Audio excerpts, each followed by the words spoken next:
Good evening, brothers and sisters. Welcome to Life Groups at the Well Worship Center. Tonight we get into Hebrews chapter 11, and tonight's going to be a little bit different than the nights previously. We're going to have a very short video, probably 7 to 10 minutes here, and then we're going to have the groups themselves read through Hebrews chapter 11 together in your groups, and as you read through, kind of answer one common question over and over again.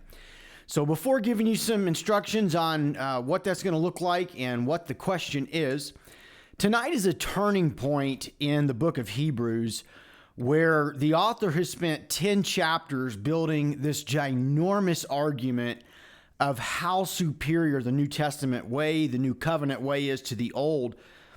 But now it transitions to a very practical, so what does that mean to you and I today? So now that we know we're not supposed to go back, what do we do as we press forward? And Hebrews 11 is such a beautiful transition because the irony is that the author points back to all these heroes of the faith and makes the argument, what made these people great never was the fact that they were great keepers of the law. What made these people great was that they walked by faith, and that ultimately God is always after his sons and daughters following him by faith, and that is what we are being asked to do now, is to follow him by faith. That's the theme of Hebrews chapter 11 as it lists off these heroes of the faith. Sometimes Hebrews chapter 11 is called the Hall of Faith or the Hall of Fame of the people of faith.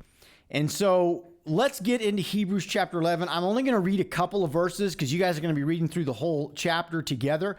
But I just want to read a couple opening verses to kind of set the stage for your study tonight. Let's look at verses just 1 and 2. Now, faith is the assurance of things hoped for, the conviction of things not seen, for by it the people of old received their commendation. So he tells them that faith what faith is really this great assurance of what is ahead. It is a settled belief in our hope. And it was faith that the heroes of our past were commended for. It was their ability to believe God and trust God and follow God despite difficulties, which is ultimately what he's asking these Hebrews to do. He then says in verse 11 or 13, these all died in faith, not having received the things promised, but having seen them and greeted them from afar, and having acknowledged that they were strangers and exiles on the earth. For the people who speak thus make it clear that they are seeking a homeland. If they had been thinking of that land from which they had gone out, they would have had opportunity to return. But as it is, they desire a better country, that is, a heavenly one. Therefore, God is not ashamed to be called their God, for he has prepared for them a city. There are two important themes that the author introduces here about our heroes of the faith. Number one, they lived by faith. That they did not obtain the promises, all of the physical promises that they had hoped for, because they were in a future that is yet to come. And number two, that this world is not our home. It was not their home. We are just pilgrims passing through a land that is not ours. Our land, our citizenship is a heavenly one, and therefore our hope is in a world other than this one.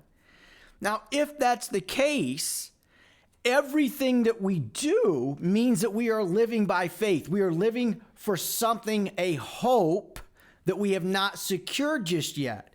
We are living on promises that we are awaiting to be fulfilled. Our ultimate hope, our ultimate promise is that which is in heaven. Now, if this is the case, that would mean that we will never feel completely satisfied here on this earth. We're going to go through persecution. We're going to feel like we don't belong here. The people of the world are going to treat us like we don't belong here.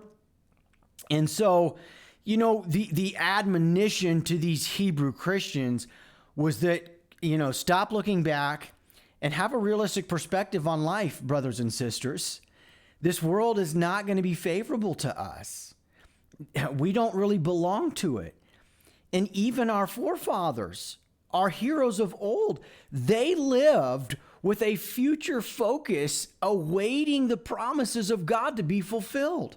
And they have died still waiting for the ultimate promise of God bringing his kingdom to earth, of heaven being final and hell being final, and there being no more sickness and death and disease. That ultimate promise that awaits all of God's sons and daughters, that has not happened yet. And they died awaiting for that promise.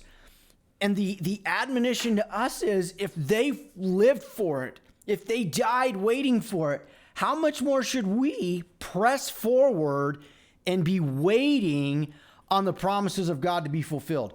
We should not go back. We should not look back. Instead, we should learn from those who lived lives before us and walk the same way they did, which was not so much about following the old law, but it was about following God by faith. Last verse I want to leave you with tonight. In the close of Hebrews 11, it says in verse 39, "And all these, though commended through their faith, did not receive what was promised, since God had provided something better for us, that apart from us, they should not be made perfect." What the author's saying here is that we play a role. The New Testament church, we play a role in the fulfillment of God's great big plan. And that their hope of God's fulfilling God's promises, it actually involved us playing a role in God's kingdom. And for that reason, it's a good thing, if you will, that they died not having received the promise yet, because we are part of the plan and we had not come along yet. And then when we start in Hebrews 12 next week, we see that therefore, right? Since we're surrounded by all these witnesses, we need to push forward and we need to do our part and we need to play our role in this kingdom. That's where the conclusion's headed here.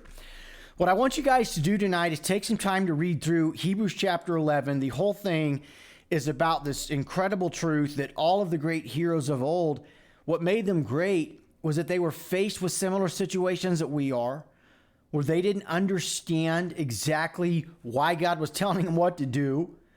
They didn't know exactly what was going to happen if they kept pushing forward in faith. They did it anyways. And we can read back. We can look at their stories and read back and see how God eventually did what God was going to do. But for the lives of these people, as we read, what I want you to do tonight as a group, I want you to really read through like one story at a time. Maybe have one person read, a set of verses, and then stop with that story and just ask the general question, why was this faith? And where did the promise of what they were hoping in, when did it come true? You're going to find that for a lot of these, it didn't even come true in their own lifetime. For a lot of them, some of the stuff that's mentioned came true later after they stood strong in faith. So take some time tonight, read through the passages together. Maybe y'all can take, go around the room and read a few of the passages, but the same question applies to each story that's in the Hebrews 11 chapter. The same question applies. So what jumps out at us? Like, what type of faith did this take? How was this faith? When it tells us that by faith, the children of Israel crossed the Red Sea. Well, how was that faith? Why is that considered faith when they began to cross the Red Sea? And so take that same thought and look at it, at all these stories tonight. I hope you guys have great discussion, and we will pick back up next week in Hebrews chapter 12. God bless you guys, and I hope you have a great study.